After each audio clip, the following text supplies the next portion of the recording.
ప్రతి ఆశ నెరవేర్చువాడవు నీవే యేసయ్యా. ఊహించలేని ఆశ్చర్య కార్యములతో ఏ కొదువలేక నన్ను కాచుచుంటివి. ఊహించలేని ఆశ్చర్య కార్యములతో ఏ కొదువలేక నన్ను కాచుచుంటివి. కష్టాలెన్ని వచ్చినా కరువులెన్ని కలిగినా నీ చేతి నీడ ఎప్పుడు నన్ను దాటిపోదు. వందనం యేసయ్యా నీకే. మహాపరిశుద్ధుడైన మా తండ్రి, ఇదిగో నాయన ఈ సమయంలో నీ దాస్తులను మాట్లాడబోచుండగా మీరు నాకు సహాయంగా ఉండండి. కూడి వచ్చిన నీ బిడ్డలందరూ కూడా ప్రభా కావలసిన వర్తమానము మీరు నా ద్వారా అందించమని అది త్వరగా రానయ్యన్న యేసునామ వేడుకొంచున్నాము తండ్రి, ఆమేన్. మీ అందరికీ నేను వందనాలు తెలియజేసుకుంటున్న వాడిగా ఉన్నాను.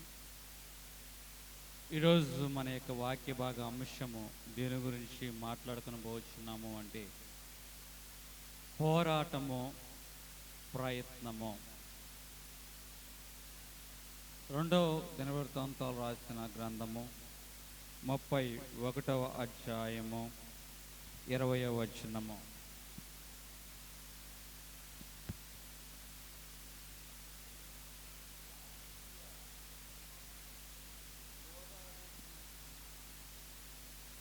హిజ్కియా యూదా దేశమంతటను ఇలాగు జరిగించి తన దేవుడైన యెహోవా దృష్టికి అనుకూలముగాను యథార్థముగాను నమ్మకంగాను పని చేయొచ్చు వచ్చును. ఇక్కడ చూడండి, హిజ్కియా యూదా దేశం అంతటను ఇలాగ జరిగించి తన దేవుడైన యెహోవా దృష్టికి అనుకూలముగాను యథార్థముగాను నమ్మకముగాను పని చేయొచ్చు వచ్చును. 32 ప్రారంభం. రాజు ఇట్టి నమ్మకమైన చర్య చూపిన తర్వాత అష్షూరు రాజైన సన్హరీబు వచ్చి యూదా దేశములో చొరబడి ప్రాకారముల ఎదుట దిగి వాటిని లోబరుచుకొని చూచెను. సన్హరీబు దండెత్తి వచ్చి యెరూషలేము మీద యుద్ధము చేయ నిర్దేశించున్నాడని హిజ్కియా చూచి. చాలా శ్రద్ధగా మనం చూసుకున్నట్లయితే హిజ్కియా ఎలాగున్నాడంటే తన దేవుడైన యెహోవా దృష్టికి అనుకూలముగాను యథార్థముగాను నమ్మకముగాను పనిచేయచ్చు వచ్చాడు. రాజు దేవుని యొక్క దృష్టిలో ఎలాగున్నాడట? నమ్మకముగా యథార్థముగా దేవునికి అనుకూలముగా పనిచేయచ్చు వచ్చుతున్న యొక్క రాజు ఆ యొక్క రాజ్యం మీదకి ఎవరు వచ్చారు అంటే శత్రు దేశపు రాజైన సన్హరీబు దండెత్తుకుని వచ్చిన వాడుగా ఉన్నాడు. ఎంతటి విచారకరము! దేవుని పక్షంగా యథార్థంగా నమ్మకంగా దేవునికి అనుకూలంగా జీవిస్తున్న వ్యక్తి మీదకి ఎవరు వచ్చారంటే శత్రువు అనేవాడు దాడి చేసిన వాడుగా ఉన్నాడు. ఈరోజు ఈ యొక్క వాక్యము ద్వారా మనము కొన్ని విషయాలు, లోతైన విషయాలు అనేవి నేర్చుకునేవారుగా ఉండాలి. దేవుని యొక్క దృష్టిలో మనం యథార్థంగా బ్రతకాలని జీవించాలని ఆశపడుచున్నప్పుడు, సిలువను ఎత్తుకొని సిలువను మోయాలి అనుకుంటున్నప్పుడు, వాక్యాన్ని కనుగొని వాక్యానుసారంగా జీవించాలనుకుంటున్నప్పుడు, దేవునికి మహిమకరంగా మన యొక్క ప్రవర్తన మార్చుకుని ముందుకు వెళ్ళాలని ఆశపడుచున్నప్పుడు సాతానుడు మన మీదకి దండెత్తుకుని వస్తాడు. మనకి ఎంత భక్తి చేయాలని మనము ప్రయాసపడుచున్నామో, ఎంత భక్తి చేయాలని మనము పోరాడుచున్నామో అదే స్థాయిలో సాతానుడు మన మీదకి దండెత్తుకుని వస్తాడు. ఎక్కడ చర్య ఉంటుందో అక్కడ ప్రతిచర్య ఉంటుంది. ఎక్కడ ప్రతిచర్య ఉంటుందో అక్కడ పరిష్కారం అనేది దేవుడు ఏర్పాటు చేసిన వాడుగా ఉన్నాడన్న విషయము మనం ఎవరు కూడా మర్చిపోవద్దు. మనలో చాలామంది దేవుని నమ్ముకున్న వారు ఉన్నారు, భక్తితో కుటుంబాన్ని గడుపుచున్న వారు ఉన్నారు, కష్టాన్నే నమ్ముకొని ముందుకు గడుచున్న వారుగా ఉన్నారు, శ్రమనే పెట్టుబడి చేసి వారి జీవితాన్ని గడుపుచున్నవారు ఉన్నారు. కానీ అనుకోని విధముగా అనుకోని సంఘటనలు కుటుంబంలో జరుగుచు ఒకదాని వెంబడి ఒకటి కోలుకోలేని విధముగా, మరలా తిరిగి నిలబడలేని విధముగా ఆ యొక్క శోధన కానీ, కరువు కానీ, పరిస్థితులు కానీ నీ మీదకి దాడి చేస్తూ ఉంటున్నాయి.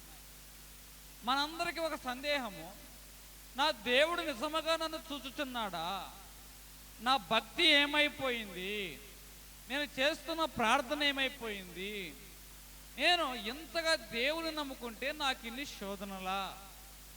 అరే, పాపం చేసేవారు బాగానే ఉన్నారు, మోసం చేసేవారు బాగానే ఉన్నారు, దేవుడంటే భయం లేకుండా ఎలాగ పడితే అలాగ జీవించేవారు వారు సంతోషంగా ఉంటున్నారు, ఆనందిస్తున్నారు, కుటుంబంతో గడుపుతున్నారు, ఏ లోటు లేదు, ఏ కొరత లేదు.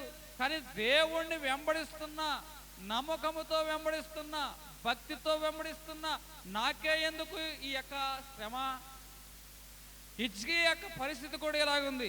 ఎందుకంటే హిజ్కియా యెహోవా దృష్టికి అనుకూలముగాను, యథార్థముగాను, నమ్మకముగాను పనిచేయచ్చు వచ్చాడు. లేకుంటే యెహోవా దృష్టికి యథార్థముగాను, అనుకూలముగాను, నమ్మకంగా పనిచేస్తే శత్రుదేశపు రాజు వచ్చాడు. అందుకే కొన్ని సందర్భాల్లో వాక్యం చెప్తుంది, నా నిమిత్తము హింసించబడువారు ధన్యులు, పరలోక రాజ్యము వారిది. ఈరోజు నీకు శ్రమ వచ్చిందేమో, భయపడవద్దు. హింసించబడుతున్నావేమో, నీవు దేని గురించి ఆందోళన పడవద్దు. దేవుని ఎడల నిరీక్షణ కలిగి నువ్వు ముందుకు సాగిపో. నీ కొరకు ఏర్పాటు చేసిన విలువైన బహుమతిని నీవు పొందుకునేవాడిగా ఉంటావు. ఇక్కడ వాక్య భాగంలో మనం చూసుకున్నట్లయితే 2 తిమోతి రాసిన పత్రిక 3వ అధ్యాయము 12వ వచనము.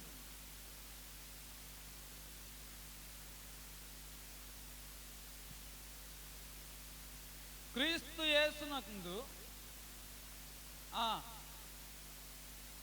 3వ అధ్యాయము 12. క్రీస్తు యేసునందు సద్భక్తితో ఎంత చక్కగా రాశాడు సార్ తిమోతి. క్రీస్తు యేసునందు సద్భక్తితో నడవను ఉద్దేశించిన వారందరూ కూడా ఏమి పొందుతారు? హింస నొందుదురు. అందరూ వింటున్నారా? క్రీస్తు యేసునందు సద్భక్తితో నడవను ఉద్దేశించిన వారందరూ కూడా హింస నొందేవారుగా ఉంటారు. అదేమిటయ్యా? దేవుని నమ్ముకుంటే రోగాలు పోతాయి అన్నారుగా, దేవుని నమ్ముకుంటే అప్పులు పోతాయి అన్నారుగా, దేవుని నమ్ముకుంటే కుటుంబ సమస్యలు పోతాయి అనుకున్నారుగా, దేవుని నమ్ముకుంటే అంత మేలే అన్నారు కదా. ఒకసారి దేవుని నమ్ముకొని చూడు, ఎంత మేలు కలిగిద్దనేగా దేవాలయంకు నడిపించారు. మరి క్రీస్తు యేసునందు సద్భక్తితో నడవాలనుకునే వారికి హింస పొందుతున్నారని తిమోతి ఏమని ఎందుకు చెప్తున్నాడు? ఈ మాట మనం కొంచెం ఆలోచించవలసిందే. నిజముగా కొన్నిసార్లు మేము చెప్పే బోధనలు కూడా వినేవారిని సరైన డైరెక్షన్లో మేము నడిపించలేని వారంగా ఉంటున్నాం. నేను మార్గము, సత్యము, జీవము అన్నాడు. అంటే దేవుడు నమ్ముకుంటే జీవం. ఎక్కడ జీవము? ఎక్కడ జీవము? మనిషి శారీరక మరణము తర్వాత ఆత్మ ఎక్కడికి వెళ్ళాలి అంటే దేవుడు ఏర్పాటు చేసిన పరిశుద్ధ స్థలంలోకి వెళ్ళాలని దేవుని యొక్క ఉద్దేశం. అక్కడ ఆత్మ చేరాలి అంటే, అది జీవించాలి అంటే క్రీస్తు యేసు మార్గమై ఉన్నాడు. ఈరోజు క్రీస్తు నిమిత్తము నువ్వు హింసించబడుచున్నావా, నువ్వు ధన్యుడివి అని వాక్యం చెప్తుంది. ఇక్కడేమో సద్భక్తితో నడిచే వారందరేమో హింసించబడతారని వాక్యం చెప్తుంది. హింసించబడేవారు ధన్యులు అని మరలా అదే వాక్యము కూడా సెలవిచ్చున్నది. ఏది నమ్మాలి? రెండూ నమ్మాలి. ఖచ్చితంగా దేవుల్లో నడిచేవారు ఎలాగుంటారంటే శ్రమ పడతారు. సద్భక్తితో నడవాలనుకున్న ప్రతి ఒక్కరూ కూడా సాతాను యొక్క శోధన అనుభవించవలసినదే. కాలకుండమే ఏమవుతుందంట, ఆ యొక్క బంగారంకి విలువ రాదు. మానవుడు శ్రమలు పొందక దైవ మానవుడిటు కాగలడు. ఈరోజు శ్రమలు పొందుతూనే మనము దైవ మానవులుగా మార్చబడే వారంగా ఉంటాము. సద్భక్తితో నడవాలి. ఆ సద్భక్తితో నడిచేటప్పుడు నీకు ఎలాంటివి వస్తాయి అంటే శ్రమలు వస్తాయి. మరి ఒక చోట వాక్య భాగం ఏమని చెప్తుంది అంటే, ఇక్కడ 1 కొరింథీ రాసిన పత్రిక 16వ అధ్యాయము 9వ వచనము.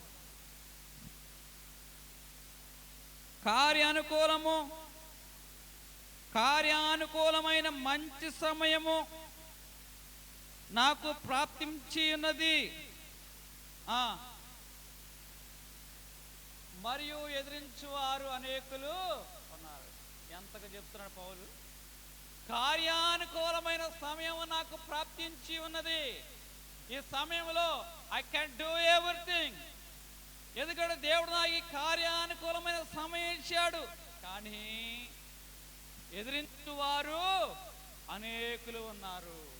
పౌలు గారు చెప్తున్నారు, కార్యం అనుకూలంగానే ఉంది, మనం ఏదైనా చేయగలం ఈ కాలంలో. కానీ దాన్ని ఎదిరించేవారు చాలా మంది బయలుదేరతారట. ప్రతి గులాబీకి ఒక ముళ్ళు ఉంటుంది. గులాబీకి ఉన్న ముళ్ళు గులాబీకి ప్రమాదమా, గులాబీకి రక్షణ? వింటున్న వారు చెప్పండి. గులాబీకి ఉన్న ముళ్ళు గులాబీకి ప్రమాదమా, గులాబీకి రక్షణ? ఖచ్చితంగా చూసేవాడి యొక్క కోణం బట్టి అయితే ముళ్ళు అభ్యంతరకరము. కానీ మనం నిశ్చితంగా పరిశీలన చేస్తే ఆ ముళ్ళే లేకపోతే అనేకమైన పశువులకి అది ఆహారం అయిపోయేది. కార్యానుకూలమైన సమయం ఉంది, ఏదైనా చేయగలను. కానీ దాన్ని ఎదిరించేవారు అనేకులు ఉన్నారు. ఎందుకో తెలుసా? ఏదైనా చేయగలవనే నిన్ను నీకు ఎదిరించేవారిని దేవుడు ఏర్పాటు చేశాడు. ఏది పడితే అది చేయడమే కాదు, దేవునికి మహిమ తెచ్చే పని నువ్వు చేయాలి. ఎవరైతే ముందుకు వెళ్ళాలని అనుకుంటారో వారికే తరిమేవారు బయలుదేరతారు. ఎక్కడైతే ముందుకు వెళ్ళాలని ఆశపడతారో అక్కడే వారి యొక్క నడకను ఆపేవారు ఉంటారు. ముందుకు వెళ్ళాలి, అడుగు ముందుకు వేయాలి అనుకుంటున్నప్పుడు ఒకరు తరిమేవారు బయలుదేరతారు, మరి ఒకరు ఆపేవారు బయలుదేరతారు. ఈరోజు దేవుని యందు సద్భక్తితో కార్యానుకూలమైన సమయం నీకు వచ్చి ముందుకు వెళ్ళాలనుకుంటున్నప్పుడు తరిమేవారు బయలుదేరతారు, ఆపేవారు బయలుదేరతారు. ఎలాంటి వారో తెలుసా వీరు? ఇశ్రాయేలు జనాంగం ఐగుప్తు నుంచి ఎక్కడికి బయలుదేరారంటే కానాకి వెళ్ళాలని ఒక అడుగు అనేది ముందుకు వేశారు. ఎప్పుడైతే ఒక అడుగు ముందుకు వేశారో ఇశ్రాయేలు జనాంగానికి వ్యతిరేకంగా అమాలేకులు వచ్చేసారు. ఎవరు అమాలేకీయులు అంటే వీరికి రక్త సంబంధికులే, వీరికి వరసైన వారే, వీరి యొక్క బంధువులే. ఇప్పుడు ఆ యొక్క ప్రాంతంలో అమాలేకీయులతో ఇశ్రాయేలు జనాంగము పోరాడవలసి వచ్చింది. వీరు ముందుకు వెళ్ళాలి అనుకుంటుంటే అమాలేకీయులు వచ్చి ఏం చేస్తున్నారంట, వీరి యొక్క నడకను ఆపివేస్తున్న వారుగా ఉన్నారు. ఈరోజు చాలా మంది యొక్క జీవితంలో జరిగేది ఇదే. మనం ఏదైనా ముందుకు వెళ్ళాలి అనుకుంటే మన యొక్క నడకను ఆపేవారు ఉంటారు, ముందుకు వెళ్లకుండా మనల్ని తరిమేవారు ఉంటారు.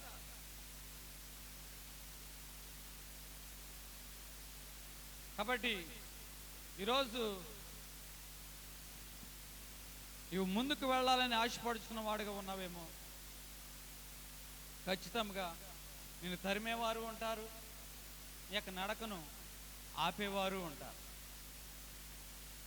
యేసుక్రీస్తు ప్రభువారు 40 రోజుల పాటు ఉపవాసం ఉండి బయటకు వచ్చారు. ఆత్మచేత, దేవుని యొక్క ఆత్మచేత అభిషేకించబడిన యేసుక్రీస్తు ప్రభువారు ఇప్పుడు సాతాను చేత శోధించబడడానికి అరణ్యంలోకి వచ్చాడు. అభిషేకించబడిన క్రీస్తు అరణ్యంలోకి కొనిపోబడిన వాడిగా ఉన్నాడు. ముందుకు వెళ్ళాలని వెళ్తుంటే ఎక్కడికి సాతానుడు తీసుకొచ్చిన వాడుగా ఉన్నాడు? అరణ్యంలోనికి కొనిపోబడిన వాడుగా ఉన్నాడు. మరి అభిషేకం పొందిన వాడే కదా. అరణ్య అనుభవం ఏమిటి? ఇక్కడ హిజ్కియా దేవునికి అనుకూలముగా, నమ్మకముగా, యథార్థంగా పనిచేస్తుంటే శత్రువు ఇతని మీద దండెత్తు వచ్చాడు అంటున్నాం. మరి యేసుక్రీస్తు ప్రభువారి యొక్క జీవితంలో జరిగింది 40 రోజులు ఉపవాసం ఉండి అభిషేకం పొందాడు కదా. మరి ఉపవాసం ఉండి అభిషేకం పొందిన యేసుక్రీస్తు ప్రభువారు ఎక్కడికి నడిపించబడిన వాడిగా ఉన్నాడు? సాతాను చేత శోధించబడటకు అరణ్యములోకి నడిపించబడిన వాడిగా ఉన్నాడు. అంటే మనం అడుగు ముందుకు పెడుతూ ఉంటే తరిమేవారు ఉంటారు, అదే అడుగు ముందుకు వేస్తూ ఉంటే ఆపేవారు ఉంటారు. అయితే మనం ముందుకు వెళ్ళాలి అనుకుంటే ఏం చేయాలో తెలుసా? దేవుని వాక్యాన్ని మనము చేతపట్టుకునేవారుగా ఉంటారు. దానియేలు ఆ దేశంలో రాజు ఏం చేశాడంటే 3 ప్రధానుల్ని ఏర్పాటు చేసిన వాడిగా ఉన్నాడు దేశం మీద. ఆ 3 ప్రధానుల మీద అధికారిగా ఎవరిని చేశారు అంటే దానియేలుని రాజు అధికారిగా చేశాడు. ఇప్పుడు దానియేలులో ఏ లోపం కనపడటంలా, ఏ తప్పిదమ కనపడటంలా, కానీ ఎలాగైనా దానియేలును ఇబ్బంది పెట్టాలని, ఎలాగైనా దానియేలును ప్రార్థన చేయకుండా ఉండాలని, ఎలాగైనా దానియేలు దేవుని వైపు చూడకుండా చేయాలని వారు ఒక శాస్త్రం అనేది తీసుకొచ్చిన వారుగా ఉన్నారు. అంటే దానియేలు దేవుల్లో ముందుకు వెళ్ళాలి అనుకుంటే అక్కడ ఉన్న 3 ఏం చేస్తారంటే దానియేలుకు వ్యతిరేకంగా ఒక శాస్త్రాన్ని రాజు చేత పుట్టించిన వారుగా ఉన్నారు, చేయించిన వారుగా ఉన్నారు. కానీ దానియేలు నడకాగిందా? ఎంతగా దానియేలుకు వ్యతిరేకంగా వారు నడుచు ఉన్నారో అంతగా ఆ యొక్క దానియేలు దేవుని యొక్క సన్నిధానానికి వచ్చి తన ఇంటి దగ్గరికి వచ్చి యెరూషలేము వైపు కిటికీలు తెరిచి అతడు ప్రార్థన చేయుచున్న వాడిగా ఉన్నాడు. హల్లెలూయా, హల్లెలూయా. కాబట్టి ఈరోజు ఎంతగా దానియేలు యొక్క నడకను ఆపాలని చూస్తుంటే అంతగా దానియేలు దేవునికి వైపు తిరిగి, యెరూషలేము వైపు తిరిగి తన యొక్క ప్రార్థన కొనసాగించున్న వాడిగా ఉన్నాడు. అరే నేను ప్రార్థన చేస్తుంటే ఆటంకం కల్పిస్తున్నారే అని దానియేలు ఎక్కడ ఆగిపోలేదట, సాకుల్లో మునిగిపోలేదటండి. నా దేవుడు నాకు ఎంత ఆటంకాలు శత్రువు ద్వారా వచ్చినా నా దేవుని యొక్క సన్నిధానంలో నేను అనుదినము మరింతగా ప్రార్థన చేసేవాడిగా ఉండాలని ఈ యొక్క దానియేలు ముందుకే వెళ్ళిన వాడిగా ఉన్నాడు. ఇశ్రాయేలు జనాంగము ముందుకు వెళ్ళాలి అనుకుంటే వీరి యొక్క జీవితంలో సొంత జనాంగమైన అమాలేకీల ద్వారా పోరాటం వచ్చింది. ఆయన 40 రోజులు ఉపవాసం చేసి ముందుకు వెళ్ళాలనుకుంటున్నప్పుడు యేసుక్రీస్తు అభిషేకం పొందిన ఆయన అరణ్యంలోకి కొనుపోబడిన వాడిగా ఉన్నాడు. దానియేలు ముందుకు వెళ్ళాలి అనుకుంటే ఆ యొక్క ప్రధానులైన వారు ఎంత ఆటంకం కల్పించినా ఆటంకం కల్పించిన కొలది ఇతను మరింత ప్రార్థన చేసిన వాడిగా ఉన్నాడు. కార్యానుకూలమైన సమయం నాకు వచ్చినది, కానీ దాన్ని ఎదిరించేవారు అనేక మంది వచ్చారు. సద్భక్తితో నేను నడవాలనుకుంటున్నాను అని నన్ను హింసించేవారు నాకు బయలుదేరారు అని అంటున్నా. ఇది మన జీవితంలో ఒక పోరాటం.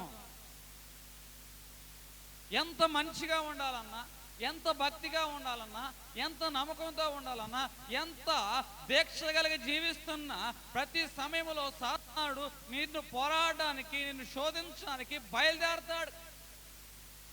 నీవు ముందుకు వెళ్ళనీకోకుండా, క్రీస్తులో ఎదగనీకోకుండా, బలపడనీకోకుండా అనేక విషయాలు నీ యొక్క కాళ్ళకి, మనసుకి, శరీరానికి, దేహానికి, ఆలోచనకు అడ్డంగా ఏర్పాటు చేస్తాడు.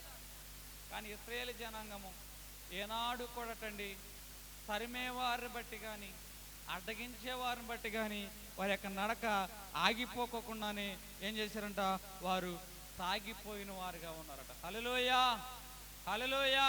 ఆగితే అపాయం, సాగితే సహాయం. ఇక్కడ మన జీవితంలో పోరాటం అనేది వస్తుంటుంది. పోరాటం వచ్చినప్పుడు మనం ఏమి చేయాలి? ప్రయత్నాలు చేయాలి. పోరాటం వచ్చినప్పుడు మనం ఏమి చేయాలి? అడుగు అనేది ఏ విధంగా ముందుకు వేయాలని ఆలోచన చేసేవారుగా ఉండాలి.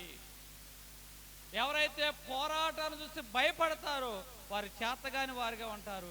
ఎవరైతే పోరాటాన్ని ఎదిరించేవారుగా ఉంటారో వారు ఆ యొక్క పోరాటాన్ని ఎదిరించి దాని మీద గెలిచి దేవునికి మహిమ అనేది తెచ్చేవారుగా ఉంటారు. అయితే ఇక్కడ ఏం జరిగిందో చూద్దాం. 2వ రాజుల గ్రంథము 18వ అధ్యాయము 13వ వచనము.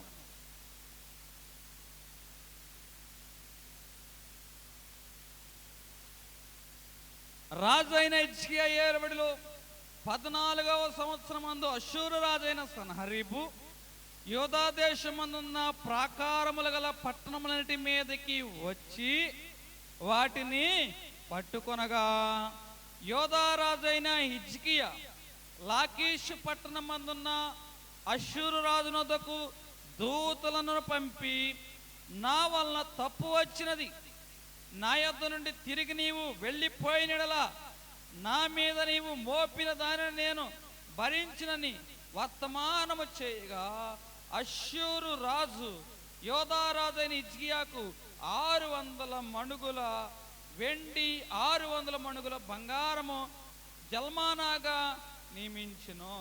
కావున హిజ్కియా యెహోవా మందిరమందు రాజనగరనందున్న పదార్థములో కనబడిన వెండి అంతయు అతనికి ఇచ్చెను. మరియు ఆ కాలమందు హిజ్కియా దేవాలయపు తలుపుకున్న బంగారమును తాను కట్టించిన స్తంభములను బంగారం తీయించి రాజునకు అష్షూరు రాజునకు ఇచ్చెను. ఏం చేశాడండి?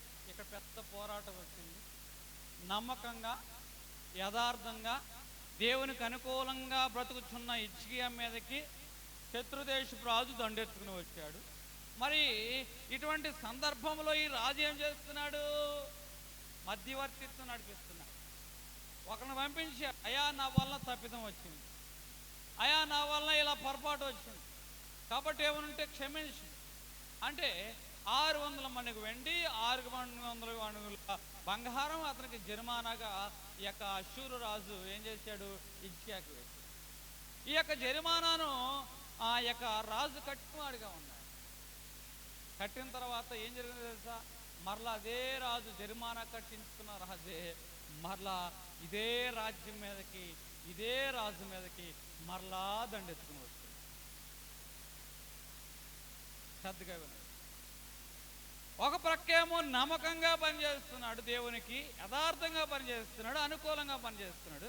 కానీ దేవుడు అంతగా దేవుని పనిచేస్తున్న శత్రు అయిన వాడు వచ్చాడు. సరే, శత్రువు వచ్చాడు కదా అని ఈ యొక్క రాజు ఏం చేశాడు? మధ్యవర్తిత్వం చేత తన తప్పని, ఏదో తప్పు లేకపోయినా తప్పని ఒప్పుకొని 600 మణుగు వెండి 600 మణుగుల బంగారం జరిమానాగా. మరి ఎంత కట్టినా ఇతనికి క్షేమం వచ్చిందా? క్షేమం రాలా. ఇప్పుడు అదే రాజు మరలా దండెత్తు రావడానికి వస్తుంది. కారణం ఏమిటి? మనం పరిశీలన చేసినట్లయితే రాజుకు అనుకూలంగా నమ్మకంగా యథార్థంగా చేయించిన రాజు చేయవలసిన పని ఏమిటంటే, ఈ నేను చేసే పని దేవునికి చిత్తమా కాదా? రాజుతో మధ్యవర్తిత్వం కానీ, జరిమానా కట్టడం కానీ, వెండి కట్టడం కానీ, బంగారం రాజుకి జరిమానాగా ఇచ్చడం కానీ ఇది దేవుని చిత్తమా కాదా? అసలు రాజుతో సంప్రదించడం దేవుని చిత్తమా కాదా అనుకోకుండా సొంత జ్ఞానము, సొంత బలము, సొంత శక్తిని ఆధారం చేసుకుని రాజుతో మాట్లాడడం ప్రారంభించాడు. ఈరోజు నువ్వెంత చేసిన దాన్ని బట్టి నీకు నెమ్మది ఎందుకు కలగడం లేదు? ఎంతగా నువ్వు ముందుకు వెళ్ళి ప్రయత్నం చేస్తున్నా ఆ ప్రయత్నం బట్టి ఎందుకు నీవు సంతోషంగా క్షేమముగా నీవు నిద్రపోవడం లేదు అంటే ఆ యొక్క ప్రయత్నములోను ఆ యొక్క పనిలోను నీ చిత్తము కనపడుతుంది. ఎవరైతే సొంత చిత్తం ప్రకారం నడుస్తారో వారు దేవుని చిత్తాన్ని నెరవేర్చలేరు. కాబట్టి వారి ప్రయత్నాల వల్ల వారు సంతోషపడరు. దేవుడు ఏమంటున్నాడు? దేవుడు లేకుండా నువ్వు ఎంత కష్టపడినా నీ సంపాదన ఏమవుతుందంటే చిల్లి సంచిలో వేసిన చిల్లర లాంటిది అయిపోతుంది. యెహోవా యందు భయభక్తులు కలిగి నువ్వు సంపాదించు, నిశ్చయముగా నువ్వు నీ చేతుల కష్టార్జితము. ఏమంటున్నాడండి? దేవుడు చేతుల కష్టార్జితం అంటే కష్టపడతావు, ఆ కష్టార్జితం ఆశీర్వదించబడుతుంది. కానీ దేవుడు లేకుండా నువ్వు పనిచేయి, కానీ ఆ కష్టార్జితం అనేది ఆశీర్వదించబడదు. ఆ కష్టాన్ని తన్నుకుపోయేవారు, ఆశించేవారు, దానికోసం గోతిగాడ గుంటనక్కలాగా కూర్చునేవారు అనేక మంది ఉంటారు. అది నీ పాలవదు, అది నీ శత్రువుల పాలైపోతుంది. నీ బిడవ దాని వల్ల క్షేమం అనేది ఎన్నటికీ నొందని వారుగా ఉంటారు. ఇక్కడ ఈ రాజు యొక్క విషయంలో చూసుకున్నట్లయితే ఇంతగా నమ్మకంగా, ఇంతగా అనుకూలంగా, యథార్థంగా ప్రవర్తించే రాజు కూడా శత్రువుని బట్టి దేవుని చిత్త ప్రకారము నడవకుండా సొంత చిత్త ప్రకారము నడుచుచున్నవాడిగా ఉన్నాడు. ఈరోజు నీకు కలిగిన సమస్యను బట్టి, శోధనను బట్టి, వ్యతిరేకతను బట్టి నీ చిత్త ప్రకారం నడుస్తున్నావా, దేవుని చిత్త ప్రకారం నడుస్తున్నావా? అత్తాకోళ్ళ మధ్య ఒక పెద్ద ఆరని ముసురు వచ్చిందండి. ఈ ముసురు ఆరే ముసురు కాదటండి, బంగాళాఖాతంలో తీవ్ర వాయుగుండము రాగల 36 గంటల్లో ఇది తీరం దాటే అవకాశం కనపడడం లేదు అన్నంతగా ఈ ముసురు వచ్చింది. అప్పుడు ఎందుకు ఈ ముసురు వచ్చింది అంటే, ఎవరికి వారు నా చిత్తము గొప్ప, నా ఆలోచన గొప్ప, నా విధానం మంచిది, ఇది క్షేమం అని ఎవరికి వారు వారి యొక్క ఆలోచనను ఒకరి మీద ఒకరు రుద్దాలి అనుకున్నారట. 3 రోజుల్లో తీరం దాటుదాం అనుకున్నది వారం రోజులైనా తీరం దాటట్లేదండి. ఈ ముసురు మరింతగా ఎడతెగని వాన అయిపోయిందంట. బాణ కింద చిటపట చిటపట మంట అయిపోయిందంట, చితుకుల మంట అయిపోయిందంట. అదే సమయంలో ఆ ప్రాంతంలో ఉన్న దైవజనుడు ఆ ఇంటికి వచ్చిన వాడిగా ఉన్నాడు. ఇంటిలోకి వచ్చేపాటికి పైనంతా ఏమో ముసురు, లోపలంతా ఏమో బాణ కింద చిటపట చిటపట చినుకుల ఆ యొక్క చితుకుల మంట. ఆరడంలో ఈ యొక్క మంట, ఆ యొక్క వర్షం, ముసురు. దైవజనుడు అంతా గ్రహించాడు. అప్పుడు ఏమిటమ్మా సమస్య అని ఇద్దరిని అడిగాడు. ఇద్దరిని అడిగినప్పుడు ఎవరికి వారు వారి యొక్క సమస్యను దైవజనుడు చెప్పి, అయ్యా ఇప్పుడు చెప్పండి, పెద్దదాన్ని నా నిర్ణయం ప్రకారం వెళ్ళమంటారా అని ఏమంటే, అయ్యా ఇప్పుడు చెప్పండి, ఆమె పెద్దదైనా సరే ఈ నిర్ణయం ప్రయోజనకరంగా ఉంది, దీని ప్రకారం వెళ్ళమంటారా? ఇదేనయ్యా మా ఇద్దరి మధ్య ఆ యొక్క తెగని తగువు అని వారిద్దరూ దైవజనుడికి చెప్పుకున్నప్పుడు, అమ్మ ఇటువంటి సందర్భంలో ఎవరు పెద్ద కాదు, ఎవరు చిన్న కాదు, ఇక్కడ మీ ఇద్దరు మీ సొంత ఆలోచన కాదమ్మా, దేవుని యొక్క ఆలోచన ఏ విధంగా ఉందో దేవుని యొక్క ఆలోచన ప్రకారం మీరు నడవడము ఉత్తమం. ఇదిగో మీ గోడల మీద వాక్యం రాసుకున్నారు, కానీ ఈ వాక్యం ఎక్కడ రాసుకోవాలంటే మీ యొక్క హృదయముల మీద రాసుకోవాలి. ఇప్పుడు ఈ వాక్యము మీ మీద ఏలుబడి చేయాలి. మీ చిత్తము మీ మీద ఏలుబడి ఒకరి మీద ఒకరు ఏలుబడి చేయడం కాదమ్మా, దేవుని యొక్క వాక్యము మీ మీద ఏలుబడి చేయాలి అని ఆ దైవజనుడు చెప్పినప్పుడు మరలా ఎవరికి వారు దేవుని యొక్క వాక్యం తీసుకొచ్చేసారు. ఒక ఆమెమో ఒక వాక్యం తీసుకొని నీ పొరుగు వానిదేది వాసించకూడదని వాక్యం తీసుకొచ్చేసింది. ఇంకొక ఆమెమో ఇంకొక వాక్యము తీసుకొచ్చింది. ఒకరేమో పొరుగువానిది ఆశించకూడదని వాక్యం తీసుకొచ్చింది, మరి ఒకరికేమో నీ పొరుగువానికి సహాయం చేయము అనే వాక్యం అనేది తీసుకొచ్చింది. అయ్యా మరి ఇప్పుడు చెప్పు, అడుగుడు మీకు ఇవ్వబడినని ఒక వాక్యం చెప్పింది ఒక ఆమె, అడిగితే మరి కదా మన స్థితి ఉంటుంది. ఇంకొక ఆమె ఉంటుంది, నీ పొరుగు వారిని ఏది కూడా ఆశించవద్దు. అయ్యా మరి ఇప్పుడు ఏది దేవుని చిత్తం? ఇప్పుడు మా ఇంట్లో దేవుని యొక్క వాక్యం ఏలుబడి చేయాలన్నా కదా, అడగాల ఆశించాలా? ఇప్పుడు దైవజనుడికే పెట్టారండి. ఇప్పుడు ఏమిటండి, ఇప్పుడు బాణ కింద చితపట చితుకులా మంట పెట్టారు.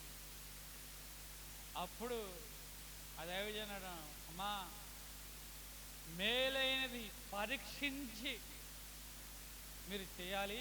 వాక్యం కూడా అదే చెప్తుంది. ఇందులో ఏది మేలో మేలైనది పరీక్షించి చేయడమే దేవుని యొక్క చిత్తమమ్మా. అడగడము మేలా, ఆశించడం మేలా?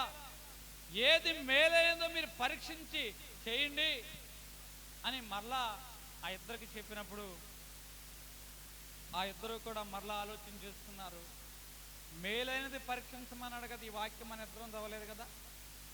ఇప్పుడు ఆశించడం మేలా, అడగడం మేలా అని వారిద్దరూ కూడా పరీక్షించడం ప్రారంభించారు. అప్పుడు దేవుని యొక్క వాక్యము వారి మీద ఏలుబడి చేయడం ప్రారంభించింది. ముందుగా అడగడం మేలని వారు తెలుసుకున్నారు, తర్వాత ఆశించడము మేలని తెలుసుకున్నారు. అంటే అడుగుడి మీకు ఇవ్వబడి అన్నారు, నీ పొరుగువాంది ఏది కూడా ఆశించకూడదు. ఈ రెండు వాక్యాలు కూడా సమయానుకూలముగా వారు వారి యొక్క జీవితంలో ఆ దేవుని చిత్తానుసారంగా ఆ వాక్య ప్రకారం నడిచిన వారికి ఉన్నారు. కాబట్టి ఆ కుటుంబంలో చెలరైన గొప్ప తుఫాన్ అనేది తీరం దాటిపోయి ఒరిస్సా వెళ్ళిపోయి. హల్లెలూయా, హల్లెలూయా. కాబట్టి ఇక్కడ మీకు చెప్తుంది ఏమిటంటే, ప్రతి ఒక్కరి యొక్క జీవితంలో ఒక ఆలోచన వస్తుంది. సమస్య ఉన్నప్పుడు, పోరాటం ఉన్నప్పుడు, ఇలా పోరాటం ఉన్నప్పుడు ఈ ఆలోచన వచ్చింది మంచిదే. కానీ నీకు వచ్చిన ఆలోచన నీ కుటుంబం వారికి ఇంకొక ఆలోచన వస్తుంది. అసలే బయట పోరాటంతో సతమతమవుతున్న నీ యొక్క కుటుంబంలో ఇప్పుడు ఎంత పోరాటం బయలుదేరుతుంది.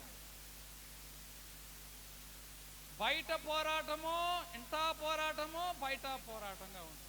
అప్పుడు నీ చిత్తాన్ని నువ్వు జరగడం కాదు, దేవుని యొక్క చిత్తం ఏమిటో తెలుసుకొని దాన్ని జరిగించడము గొప్ప విషయం.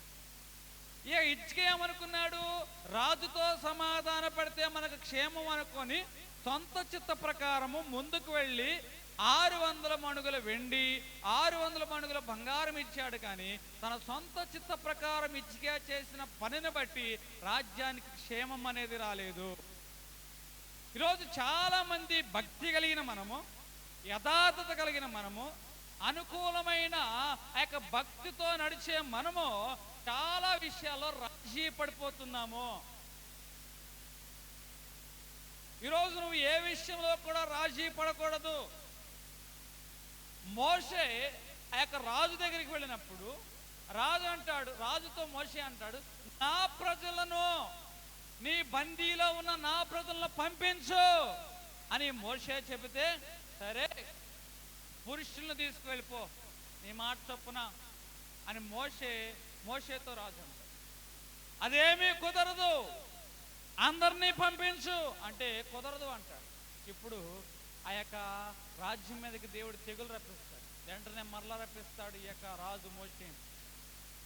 మరలా నా ప్రజలను తిరిగి పంపించు అంటే, సర్లే పురుషులతో పాటు స్త్రీలను కూడా తీసుకుని వెళ్ళిపో. పురుషులతో పాటు ఎవరిని తీసుకెళ్ళిపోమన్నాడండి? స్త్రీలను కూడా తీసుకెళ్ళిపోమన్నాడు. ఇప్పుడు మోషే కాంప్రమైజ్ అయిపోలేదు, రాజీ పడిపోలేదు. కుదరదు, పురుషులు స్త్రీలతో పాటు ఆ యొక్క పశువులు కూడా పంపించాలి. కుదరదంటే కుదరదు అన్నాడు. అయితే మోషే రాజీ పడ్డాడా? రాజీ పడలేదు.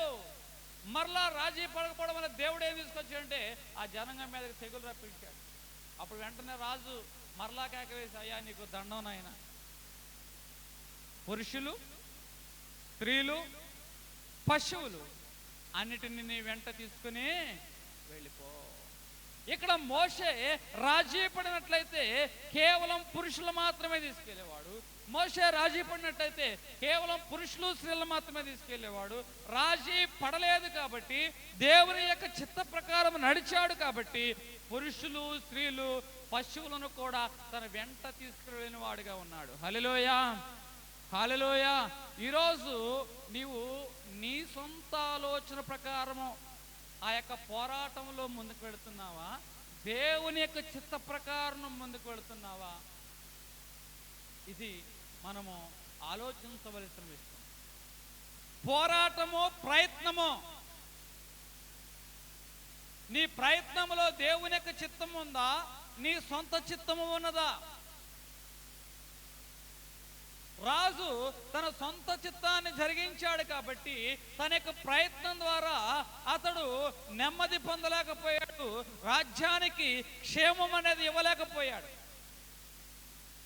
కానీ మోషే తన సొంత చిత్తము కాకుండా దేవుని చిత్తం కొరకు నిలబడిన వాడుగా ఉన్నాడు, అన్కాంప్రమైజ్ అయిన వాడుగా ఉన్నాడు కాబట్టి అతడు తన జనాంగం అంతటితో పాటు పశువులను కూడా అతడు వెలుపలికి నడిపించిన వాడిగా ఉన్నాడు.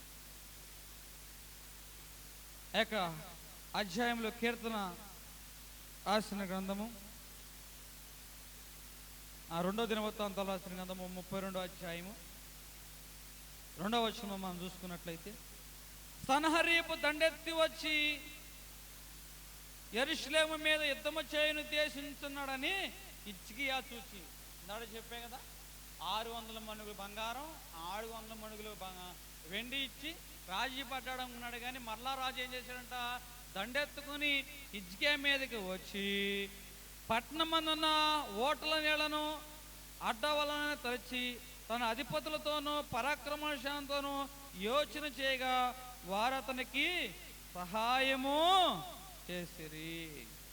తర్వాత బహుజనులు పోగై అశ్షూరు రాజు రానేలా విస్తారమైన జలము వారికి దొరకనేలా అనుకొని ఓటలన్నిటిని దేశ మధ్యము గుండా పారుచున్న కాలువలను వడ్డిరి. మరియు రాజు ధైర్యము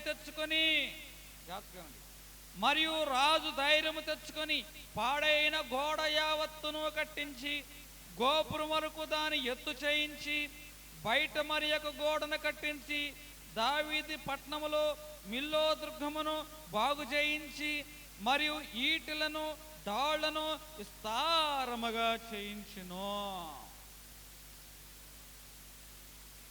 ఇప్పుడు ఏం జరిగింది, రాజుతో సంధి అయిందా ఉన్నాడు కానీ రాజు మరలా దండెత్తుకుని వచ్చేసాడు. అమ్మో ఇక రాజు మన మీదకి దండెత్తుకు వచ్చాడు కాబట్టి చేతులు కట్టుకుని కూర్చుంటే కుదరదు. ఇప్పుడు చేస్తున్నాడు ప్రయత్నం. ఏం చేస్తున్నాడు, ఒక రాజ్యం క్షేమంగా ఉండాలంటే ఆ రాజ్యం యొక్క కోటగోడలు బలముగా ఉండాలి, దుర్గాలు బలముగా ఉండాలి. ఇప్పుడు పాడైపోయిన కోటలను పాడైపోయిన దుర్గాలను ఈ యొక్క రాజు తిరిగి కట్టించిన వాడుగా ఉన్నాడు. ఇప్పటికి వెళ్దాం, కీర్తన రాసిన 18వ అధ్యాయంలోకి వెళ్దాం.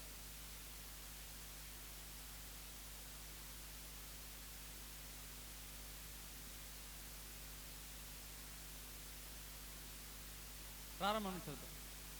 యెహోవా యెహోవా నా బలమా, నేను నిన్ను ప్రేమించున్నాను. యెహోవా నా శైలము, నా కోట, నన్ను రక్షించువాడు, నా కేడము, నా రక్షణ శృంగము, నా ఉన్నత దుర్గము. నా దేవుడు నేను ఆశ్రయించి ఎంత చక్కగా చెప్తున్నాడు చూసారు. ఇప్పుడు కోటలను బాగు చేసి దుర్గాలను, పడిపోయిన దుర్గాలను తిరిగి కట్టించాడు. ఇక్కడ 3 విషయాలు కనపడుతున్నాయి. ఏమిటి, దుర్గాలను కట్టించాడు, కత్తులు చేయించాడు, డాళ్లను చేయించిన వాడుగా ఉన్నాడు. అంటే పడిపోయిన గోడలను దుర్గాలను బాగు చేయించాడు. నీ శత్రువుతో నువ్వు పోరాడాలి అంటే, నీ శత్రువును నువ్వు ఎదిరించాలి అంటే ముందుగా నీ ప్రాకారంలో పడిపోయిన దుర్గాలను నువ్వేం చేయాలంటే తిరిగి కట్టుకోవాలి. ఆయనే నా దుర్గము అంటున్నాడు. నా బలమా, నా కోట, ఆరాధనా నీకే. నా దుర్గమా, నా ఆశ్రయమా, ఆరాధనా నీకే. నా బలమా, నా కోట, ఆరాధనా నీకే. నా దుర్గమా, ఆశ్రయమా, ఆరాధనా నీకే. ఆరాధనా ఆరాధనా అబ్బా తండ్రి నీకేనయ్యా. ఆరాధనా ఆరాధనా అబ్బా తండ్రి నీకేనయ్యా. రాజాని భవనములో రేయి పగలు వేచియుందును. యేసు రాజాని భవనములో పగలు వేచియుందును. కొన్నిసార్లు అట మనకి దెబ్బ తగలపోతే మన అబ్బ గుర్తురాడంట. దెబ్బ తగిలినప్పుడు ఎవరు గుర్తుకొస్తారంట అండి? అబ్బ గుర్తుకొస్తారంట. ఇప్పుడు ఈ యొక్క కీర్తనగాడు అన్నాడు, అబ్బా తండ్రి, అబ్బా. ఎవరు గుర్తుకొచ్చారండి? నేనికి దెబ్బ తగిలింది, అబ్బ గుర్తుకొచ్చారు. ఈ యొక్క ఎప్పుడైతే ఈ యొక్క శత్రువు దెబ్బ కొట్టడానికి వచ్చాడో అబ్బ గుర్తుకొచ్చాడు రాజుకి. అయ్యా, నీవే నా ఆశ్రయము, నీవే నా దుర్గము, నీవే నా దేవుడు అని పడిపోయిన గోడలు కట్టించిన వాడుగా ఉన్నాడు. ఆయన దుర్గమై ఉన్నాడు. యేసుక్రీస్తు ప్రభువారు నీకు దుర్గమై ఉన్నప్పుడు ఆ పడిపోయిన క్రీస్తును తిరిగి నిలబెట్టాలి. క్రీస్తులో నువ్వు పడిపోయావా? క్రీస్తుకు నువ్వు దూరంగా నడుస్తున్నావా? క్రీస్తుకు వ్యతిరేకమైన ప్రవర్తన, భక్తి, పనులు, మాటలు నీలో ఉన్నాయా? అయితే క్రీస్తు అనే దుర్గము లోంచి నువ్వు పడిపోయిన వాడుగా, చెదిరిపోయిన వాడుగా ఉన్నావు. క్రీస్తు అనే దుర్గము నువ్వు తిరిగి కట్టుకోవాలి.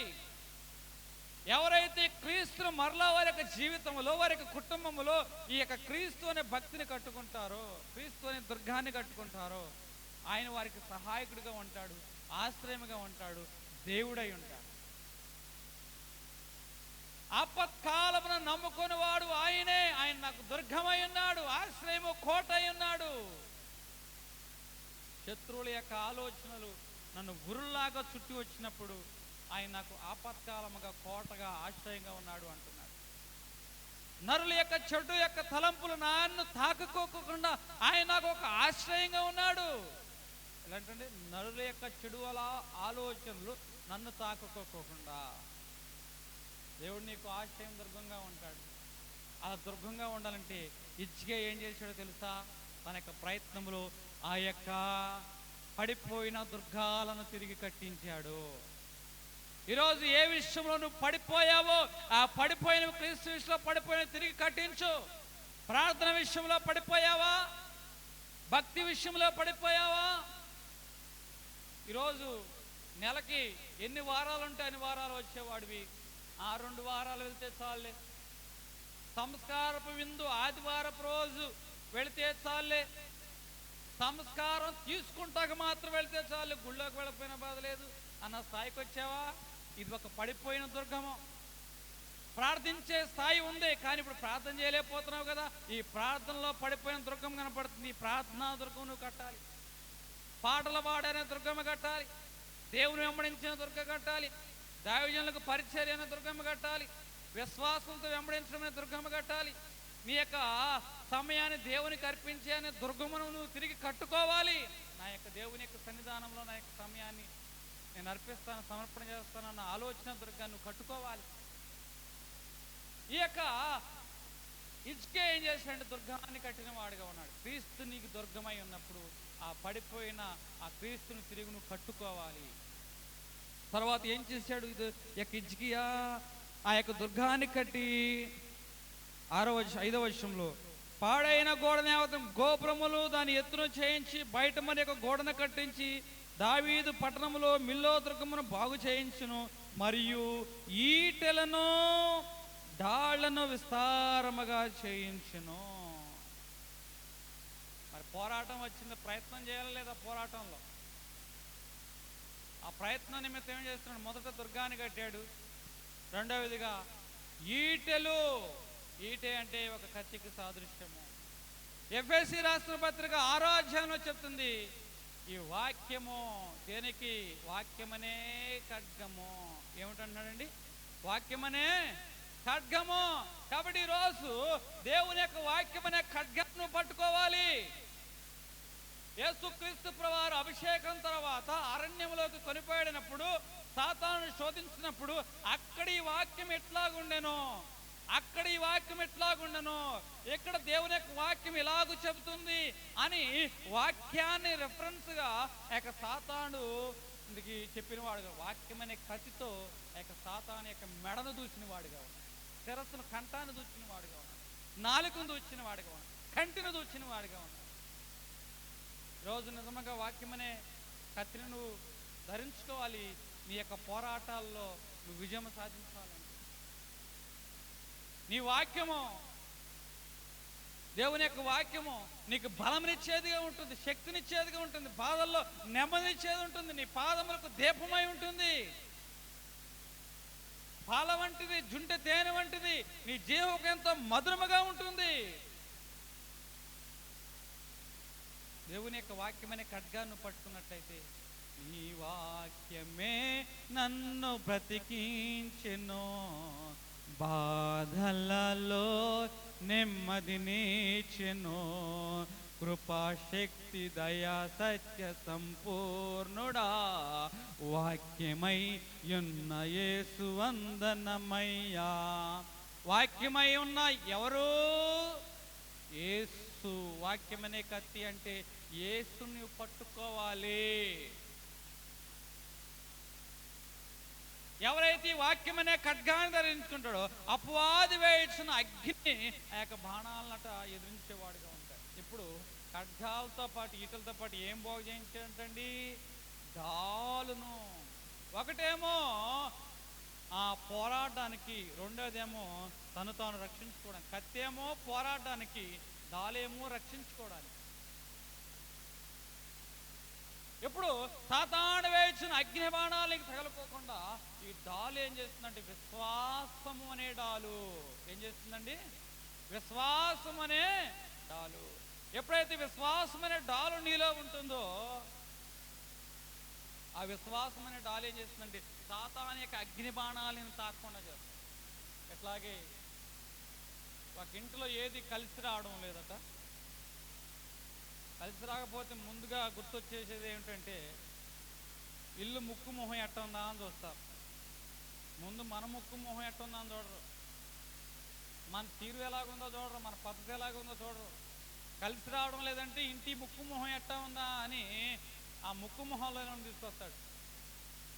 తీసుకురాగానే ఏం జరిగింది?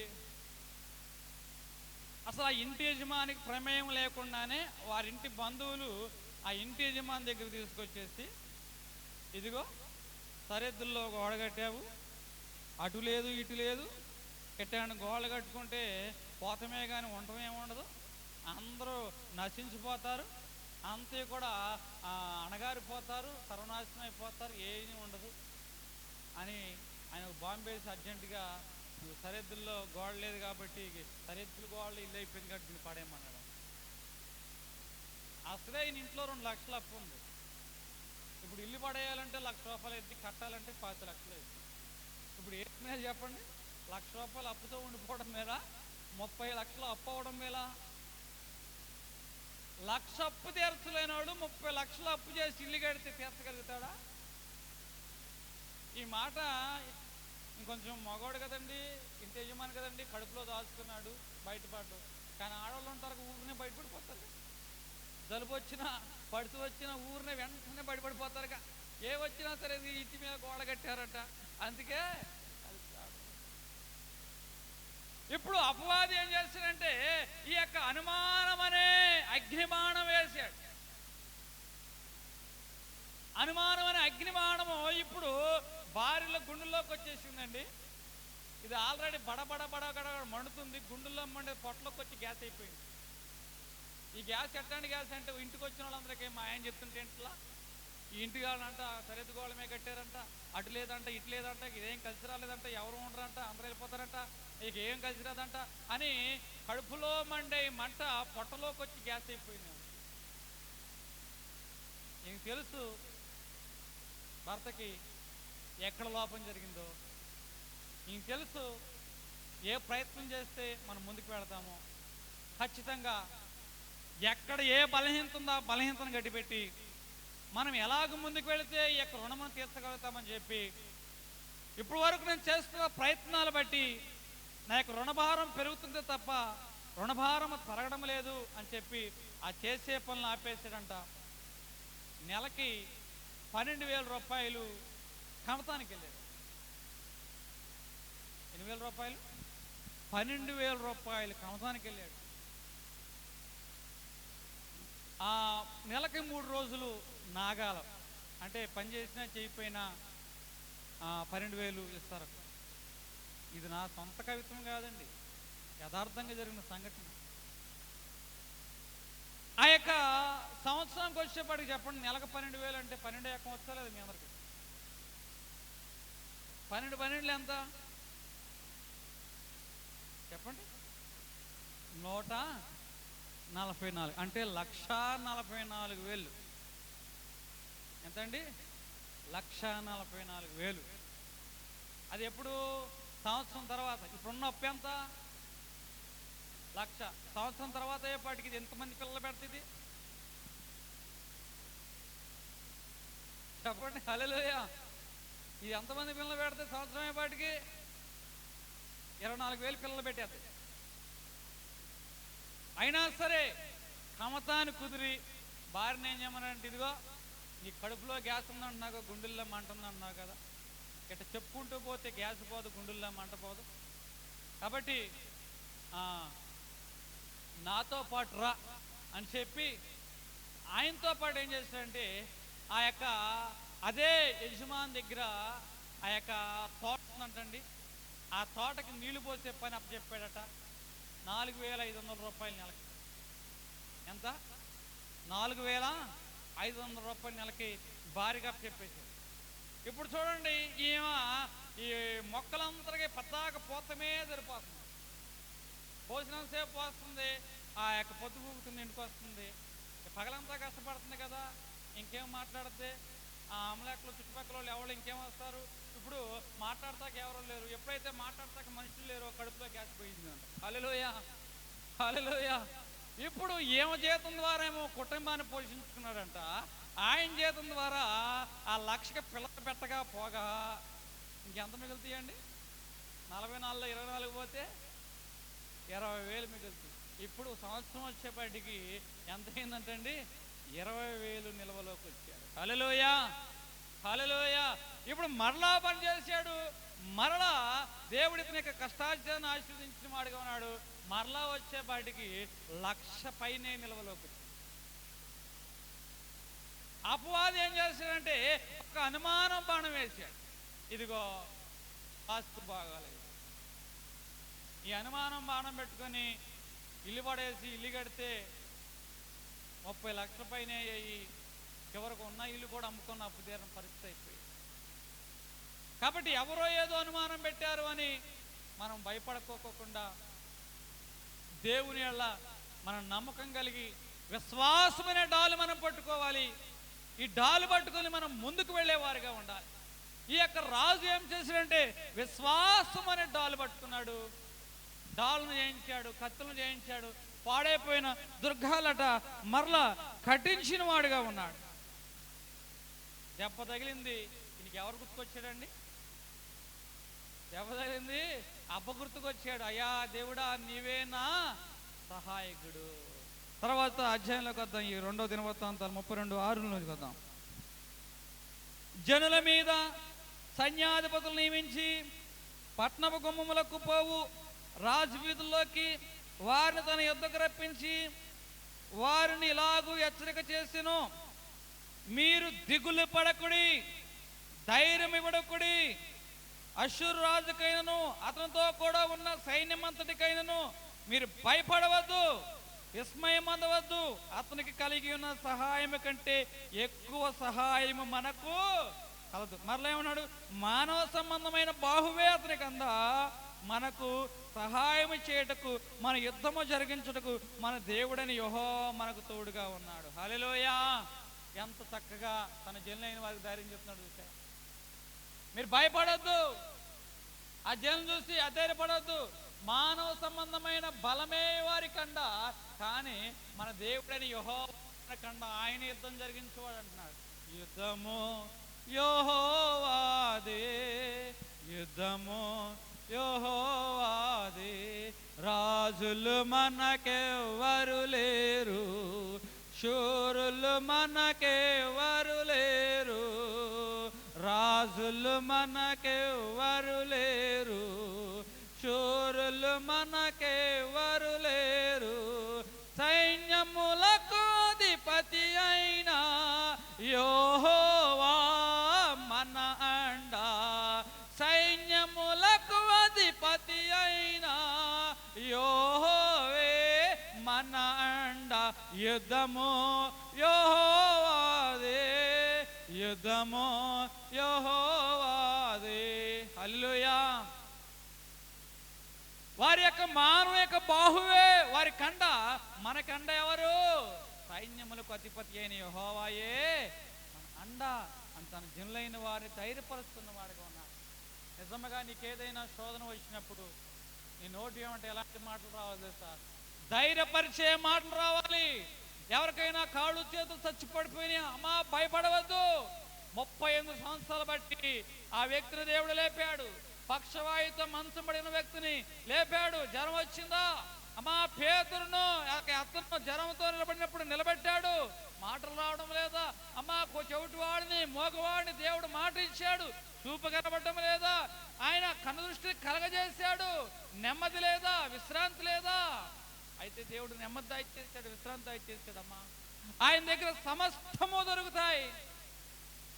నీ భారం నీ మీద కాకుండా దేవుని మీద వేయి అని నువ్వు ధైర్యం చెప్పాలి. గుండె చెదరు వారిని ఆయన బాగు చేసేవాడమ్మా. పడిపోయిన వారిని ఆయన లేవనిచ్చేవాడు. సొమ్మసిల్లిన వారికి శక్తినిచ్చేవాడు. అరణ్యములో నీటి ఓటలు పుట్టించేవాడు అని నువ్వు ధైర్యం చెప్పుకోవాలి. యెహోవాయే మన సహాయకుడు, యెహోవాయే మన బలము అని నీకు నీవు దేవుని యొక్క వాక్యాన్ని నువ్వు చేత పట్టుకుంటే ఈ వాక్యం ఏం చేస్తుందంటే నిన్ను పురుకొలుపుతుంది. ఈ వాక్యం ఏం చేస్తుందంటే నిన్ను ధైర్యపరుస్తుంది. ఎవరికైనా ఏదైనా బలహీనత వచ్చినప్పుడు దేవుడు బైబిల్ గ్రంథంలో ఎవరికి ఈ యొక్క సమస్యలు ఎలాగో బయటపడవేసాడో దాన్ని ధ్యానం చేసుకోవాలి. అంతేకాకుండా అలా కాకోకుండా జ్వరం వచ్చింది, అమ్మో కరోనా అంటగా, ఇక చచ్చిపోతావు అంటగా. ఈరోజు చాలా మంది చచ్చిపోయారుగా, 70-80 మంది చచ్చిపోయారుగా. రేపు పొద్దు నువ్వు కూడా చచ్చిపోతావు అనుకుంటా అని నువ్వు అన్నావు. అక్కడ హాస్పిటల్ రాక ఈ రోజున చచ్చిపోతాడు. కాబట్టి నువ్వు మాట్లాడే విధానం మార్చుకో. దేవుని యొక్క వాక్యం చెప్పు. 78 మంది చచ్చిపోతున్నా, రోజుకి 10,000 మంది బయటపడుతున్నారు కరోనా నుంచి. 80 మంది చచ్చిపోతున్నా, రోజుకి కొన్ని వేల మంది విడుదలై కరోనా నుంచి విడుదలై బయటకు వస్తున్నారు, రోగం నయం చేసుకుని వస్తున్నారు అని మేలైన విషయాన్ని నువ్వు చెప్పడం మర్చిపోవద్దు. సైన్యములకు అధిపతి యెహోవాయే మన అండ. ఆయనకు పిలుపు లేనిదే మనం ఎక్కడికి ఈ లోకం నుంచి వెళ్ళలేమో ధైర్యం కలిగి ఉండాలి. నరులారా తిరిగి రండి దేవుడు పిలుస్తారట. ఆయన పిలుపు రాకోకుండా నువ్వు ఎంత ప్రయత్నం చేసినావు? ఎంతమంది చనిపోదాం అనుకుంటున్నారు? చనిపోదాం అనుకున్న వారందరూ చచ్చిపోతున్నారా? బతకాలనుకున్న వారందరూ బతకగలుగుతున్నారా? దేవుని పిలుపు ఉన్న వారు వెళ్తున్నారు, దేవుని పిలుపు లేని వారు ఇంకా భూమి మీద నివాసం చేస్తున్నారు. కాబట్టి దేవుని పిలుపు వస్తుంది, అప్పటి వరకు మనకి ఏమి కాదు అని ధైర్యం కలిగి మనం అందరము జీవనం కొనసాగించే వారిగా ఉండాలి. హల్లెలూయా, హల్లెలూయా. ఈ రాజు తన జనాంగాన్ని చెప్తున్నాడు, వారికి మానవుని యొక్క బాహువే బలము, కానీ మనకి దేవుడు మనకు తోడు, ఆయన మనకి ఆశ్రయము, సహాయకుడు, యుద్ధము ఆయన జరిగించేది. పేతురు ఆ యొక్క దావీదు యొక్క విషయంలో చూసినప్పుడు శత్రువుల మాటలు ఈ దావీదు చెవిని పెట్టుకోలేదు. అదే శత్రువు గొలియాతు మాటలు సౌలు విన్నాడు. అదే గొలియాతు మాటలు దావీదు అన్నలు విన్నారు. కాబట్టి చేతగాని వారులాగా చాటును కూర్చున్నారు. కానీ సౌలు ఇక దావీదు ఆ గొలియాతు మాటలు వెళ్ళ, ఆ ఫిలిస్తీన్ల మాట వెళ్ళ, దేవుని మాటలు తన హృదయంలో పెట్టుకున్నాడు. అంటున్నాడు, నువ్వు ఎంతటి వాడివి, ఎన్నిక లేని వాడివి, నేను చంపివేస్తా. తన దేవుని మాటలే ఇవి చెప్పాడు. కానీ వాడి మాటలు బట్టి వీడు భయపడాల దావీదుగా. ఈరోజు శత్రువు మాటలు విన్నాం అనుకో, ఖచ్చితంగా మనం బలహీనం అవుతుంది. ఎందుకు తెలుసా? కొన్ని సందర్భాల్లో కొన్ని మాటలు మన బలహీనపరుస్తాకు వచ్చినప్పుడు మనం మౌనంగా ఉండాలి. అలా మౌనంగా ఉండుకోకుండా మాట కలిపేమనుకోండి, శోధనలో పడిపోతాం. అవ్వ దగ్గరికి ఎవరు వచ్చారు? అవ్వను మోసపరచడానికి ఎవరు వచ్చారు? అపవాది అయిన సాతాను సర్పం రూపంలో వచ్చింది. ఇప్పుడు సర్పం అవ్వను పలకరించింది అనుకోండి, ఇప్పుడు అవేం చేయాలి? ఎవరూ లేరుగా ఉన్న తేరగా సర్పం ఉందని మాట్లాడొచ్చా? మౌనంగా ఉందనుకోండి, సర్పము మాట్లాడేదా? అవతో మాట కలిపేదా? అవును మోసగించేదా? అవునా నిజమా అనేదా? మాట కలిపింది కాబట్టే ఈ సర్పము అవ్వకు లేనిపోయిన మాటలు చెప్పి అవునా నిజమా అనిపించి ఏం చేసింది? తినవద్దన్న పండును తినిపించేలా చేసింది. ఈరోజు నీ శోధన వచ్చినప్పుడు, నీకు శ్రమ వచ్చినప్పుడు, నీకు పోరాటం వచ్చినప్పుడు శత్రువు ఏం చేస్తాడంటే నీతో మాట కలుపుతాడు. నీ శోధనలోను, నీ శ్రమలోను, నీ పోరాటంలోను నీతో మాట కలిపేది ఎవరో తెలుసా? నీ శత్రువే. ఎందుకో తెలుసా? నిన్ను మరింతగా కృంగదీయడానికి, నిన్ను మరింతగా లేవనీయకోకుండా అణిచివేయడానికే ఈ శత్రువు నీతో మాట కలుపుతాడు. ఇదిగో నీ దేవుడు ఏమయ్యాడు? ఇదిగో ఈ శత్రువు అంటున్నాడు, నీవు హిజ్కియాను ఆధారం చేస్తూ, పిచ్చి జనాంగమా, అంతకుముందు నేను ఎన్ని యుద్ధాలు చేశాను, వారి దేవుళ్ళందరూ ఏమైపోయారు, వారి దేవుడి వల్ల ఏమైంది, చేతగాని వారైపోయారు, నా కింద బానిసలు అయిపోయారు, మీ బతుకు కూడా అంతే, హిజ్కియాని మీరు నమ్ముకున్నారు, మీ బతుకు అంతే అని ఆ యొక్క రాజు, అష్షూరు రాజు సన్హెరీబు ఏం చేస్తున్నాడంటే వీరిని అధైర్యపరుస్తున్నప్పుడు ఈయన చెప్తున్నాడు, భయపడవద్దు, వాడికి మానవ బాహువే కానీ మనకున్నది దేవుడు, యుద్ధము జరిగించేది ఆయనే అని తన జనులైన వారిని బలపరిచిన వాడుగా. ఈరోజు నీ పోరాటంలో నీ యొక్క శత్రువుతో నువ్వు మౌనంగా ఉండడం మంచిది. శత్రువుతో మాట కలిపావు అనుకో, ఆ మాట ఏం చేస్తుందంటే మరింతగా నిన్ను మాటల్లో అపవిత్రతలోకి నడిపిస్తుంది, ఆలోచనలో అపవిత్రత నడిపిస్తుంది, ప్రయత్నాల్లో, క్రియల్లో, కార్యాల్లో అపవిత్రతలోకి నడిపించేదిగా ఉంటుంది. కాబట్టి కొన్ని సందర్భాల్లో శత్రువుతో పోరాడేటప్పుడు మౌనమే ఉత్తమమైన ఆయుధము. హల్లెలూయా, హల్లెలూయా. కాబట్టి మౌనం అనే ఆయుధాన్ని ధరించుకుని దేవుని వాక్యమైన హృదయంలో నువ్వు చోటు కల్పిస్తే ఖచ్చితంగా శత్రు మీద విజయం అనేది సాధించేవాడిగా ఉంటావు. ఇక తర్వాత ఏం జరిగింది? 32వ అధ్యాయము 21వ వచనం మనం చూసుకున్నట్లయితే, యెహోవా అతడు పరాక్రమశాలందరినీ, అధికారులను నాశనము చేయగా అష్షూరు రాజు ఇప్పుడు అష్షూరు రాజు ఏమైపోయాడంటండి? మౌనంగా ఉండి పోరాటం చేశాడు. శత్రుదేశం వారందరూ చనిపోయారు. ఎంతమంది చనిపోయారంటే 2వ రాజుల గ్రంథము 19వ అధ్యాయం 38వ వచనంలో చూసుకున్నట్లయితే 185,000 మందిని దేవుడు తన దూతను పంపించి చంపివేశాడు. హల్లెలూయా, హల్లెలూయా. శత్రు దేశంలో ఉన్న సైనికులు 185,000 మందిని చంపాడు. రాజు భయపడి తన దేశంలో వెళ్తే రాజు సొంత రక్త సంబంధికుల రాజును పొడి చంపేశారు. ప్రగల్భాలు పలికాడు కదా ఈ రాజు. చివరికి రాజ్యం ఏమైంది, సైనికులు ఏమయ్యారు, రాజు ఏమయ్యారు, పప్పుకూలిపోయారు. కారణం ఏమిటో తెలుసా? ఇప్పుడు ఎందుకో ఇలాగ ఇంతటి ఘనమైన కార్యం ఎలాగ జరిగిందంటే, ఇక్కడ 2వ దినవృత్తాంతాలు 32వ అధ్యాయము 20వ వచనం మనం చదువుకున్నాం. రాజైన హిజ్కియాయు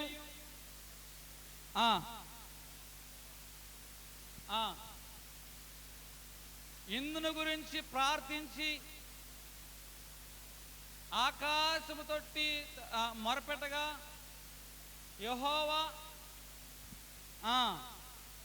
అతడు అష్షూరు రాజు దండులోని పరాక్రమశాలందరినీ, అధికారులను నాశనము చేయగా. ఇప్పుడు చూడండి, రాజుని ఆ యొక్క అధికారులు దేవుడు ఎలాగో నాశనం చేశాడంటే, హిజ్కియా ప్రవక్త ఏం చేశారంట? ఇందును గురించి ప్రార్థించి ఆకాశము తట్టు చూచి మొర్ర పెట్టగా. ఇందును గురించి ప్రార్థించారు. దేని గురించి? శత్రువు యొక్క సైన్యం గురించి, శత్రువుని గురించి. వారు ఏం చేస్తారంటే దేవుని యొక్క సన్నిధానంలోకి వచ్చి మొరపెట్టారు. అయ్యా సమస్య ఇది అని విప్పారు. దేవుని యొక్క సన్నిధానంలో పరిచారు. ఈరోజు నీ సమస్య ఏదైనా, నీ శత్రువు ఏదైనా, నీ పోరాటం ఏదైనా, నీ ప్రయత్నం ఎలాగ ఉండాలంటే ప్రార్థనాపూర్వకంగా దేవుని యొక్క సన్నిధానంలోకి వచ్చి నీ సమస్యను విప్పాలి. నీ సమస్యను విప్పి దేవుని యొక్క సన్నిధానంలో పరచాలి. ఎప్పుడైతే నీ సమస్యను విప్పి దేవుని యొక్క సన్నిధానంలో ప్రార్థనాపూర్వకంగా పరుస్తావో అప్పుడు దేవుడు ఏం చేస్తాడంటే నీ పక్షంగా కలగజేసుకుని నీకు విరోధముగా రూపించబడిన ఆ ఆయుధాలన్నింటినీ నాశనం చేస్తాయి. ఈ యొక్క హిజ్కియా తన యొక్క సమస్యను దేవుని యొక్క సన్నిధానంలో విప్పి ప్రవక్త ద్వారా దేవుని యొక్క సన్నిధానంలో పరిచాడు. కాబట్టి దేవుడు ఆ యొక్క యుద్ధంలో కలగజేసుకుని 185,000 మందిని నశింపజేశాడు. రాజును కూడా సంహరింపజేశాడు. ఇప్పుడు మొదట వచ్చిన ఇతడు అనుకూలముగా యథార్థముగా న్యాయంగా ప్రవర్తిస్తుంటే శత్రుదేశపు రాజు వచ్చి ఇతని మీదకి దండెత్తుకుని వచ్చాడు. ఎన్నో విధాలుగా ఇతన్ని అవమానపరిచే విధంగా, చులకం చేసే విధంగా ఇతనితో మాట్లాడాడు. కానీ హిజ్కియా మొదట తన యొక్క చిత్తాన్ని ఉపయోగించాడు. కానీ ఇప్పుడు దేవుని చిత్తం ప్రకారం నడవడం ప్రారంభించాడు. దేవుని చిత్తమే నా చిత్తం అనుకున్నాడు. కాబట్టి దుర్గాలను కట్టించాడు. ఆ యొక్క కత్తెలను, ఈటలను, డాళ్ళను తయారు చేయించాడు. మరలా వారి పక్కన ఉన్నది మానవ భావమే, మన పక్కన ఉన్నది దేవుడని తన ప్రజలైన వారిని ధైర్యం కల్పించాడు. మరలా ఏమి చేశాడు అంటే దేవుని యొక్క సన్నిధానంలోకి వచ్చి ప్రార్థనలో తన యొక్క సమస్యను విప్పి ఆ యొక్క మందిరంలో పరిచి దేవునికి అప్పచెప్పాడు. ఎప్పుడైతే మందిరంలోకి వచ్చిన సమస్యను విప్పి పరుస్తావో, దేవునికి అప్పచెప్తావో, అప్పుడు యుద్ధము యెహోవాదే. ఆయన నీ పక్షంగా కార్యం జరిగిస్తాడు. ఆశ్చర్యకరమైన విధంగా ఆ యొక్క విజయోత్సవాలతో నిన్ను ఊరేగింపజేస్తాడు. అటువంటి కృప దేవుడు మన ಎಲ್ಲరికీ దయచేయునుగాక. ప్రార్థన చేసుకుందాం. మహాపరిశుద్ధుడైన మా తండ్రి, ఇదిగో నాయన, శత్రువైన సాతాను ప్రభా, మేము భక్తిగా ఉన్నప్పుడే, యథార్థముగా ఉన్నప్పుడే, అనుకూలముగా ఉన్నప్పుడే ఆయన మా మీద దాడి చేస్తూ ఉన్నవాడుగా ఉన్నాడు ప్రభా. దానియేలు భక్తిగా ఉన్నప్పుడే దాడి చేస్తే తన యొక్క ప్రార్థన అధికమైంది. మీరు భక్తిగా ఉన్నప్పుడు దాడి చేస్తే వాక్యాన్ని ఆధారం చేసుకుని యుద్ధం చేశారు. ముందుకు వెళ్ళాలనుకుంటున్నాం ప్రభా, తరిమేవారు ఎక్కువయ్యారు, ఆపేవారు ఎక్కువయ్యారు. కానీ మోషేనాయన ఏ విషయంలో రాజీ పడుకోకుండా ముందుకు వెళ్ళిన వాడుగా ఉన్నాడు. కాబట్టి తన యాత్రను కొనసాగించిన వాడుగా ఉన్నాడు. తన యాత్రలో మీరు సహాయం చేసిన వారుగా ఉన్నారు ప్రభా. ఎన్నో నాయన విపత్కరమైన పరిస్థితులు సాతాడు మాకు చూపెడుతున్నాడు ప్రభా. ఇదిగో పరిస్థితులు ఇలాగ ఉన్నాయి, మీరు శ్రమ పడతారు, ఓడిపోతారు, కుంగిపోతారని బలపరుస్తున్నారు ప్రభా.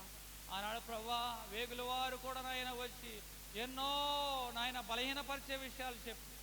నీ ఇద్దరు బిడ్డలు ఎన్నుకొని యెహోషువ, కాలేబు ద్వారా బిడ్డలైన వారికి నాయన ధైర్యం కలిగించే కానాను సంగతులు మీరు తెలియపరిచారు ప్రభా.